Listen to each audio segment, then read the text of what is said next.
দুর্গাপুরের পৌর শহরের দেশওয়ালিপাড়া এলাকার পল্লী বিদ্যুৎ অফিসের পাশে প্রায় ১৫ বছর ধরে ইট ভাঙার কাজ করে আসছেন শতাধিক নারী। এদের কারো স্বামী নেই, আবার কারো স্বামী অসুস্থ।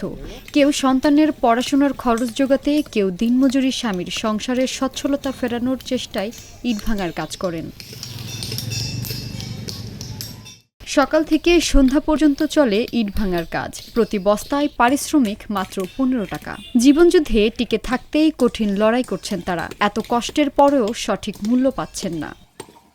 ৮-৯ বছর ধরে ইট ভাঙতি ৮-৯ বছর আমি স্বামী তো ছিল না কাজ করা, এটা দিয়ে সংসার চলে না।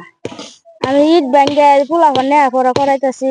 একটা হইলো ১১ বছর, একটা হইলো ১০ বছর, আর একটা ৩ বছর বাবু নিয়ে ইট ভাঙতেছি। আমার স্বামী হলো সেলুনে কাজ করে, তারপরে সংসার চলে না, চলে তবে আমার পোলাপান লেখাপড়া করে দেখে আমি সুরকি ভাঙি।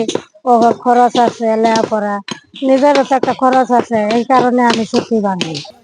ইটভাটার মালিক জানান, এখানে প্রতিদিনই নারীরা কাজ করছেন। আমার এনে ১৩ জন মানুষের কাজ করে, ১৩ জন মহিলা, তারা ১-১৫০ টাকা প্রতিদিন ইনকাম করতে পারে। আমার তো নিতে আছে, আমি ছোট ভাই এরাও চলতেছে, আমিও হারার মতোই, আমি ওইভাবেই চলি। সরকারি সহযোগিতা পেলে এসব নারী শ্রমিককে মূল্যায়ন করা হবে, জানান উপজেলা নির্বাহী কর্মকর্তা। দুর্গাপুর উপজেলায় নির্মাণ শ্রমিক হিসেবে অসংখ্য মহিলা কাজ করে, এটি আমরা জানতে পেরেছি।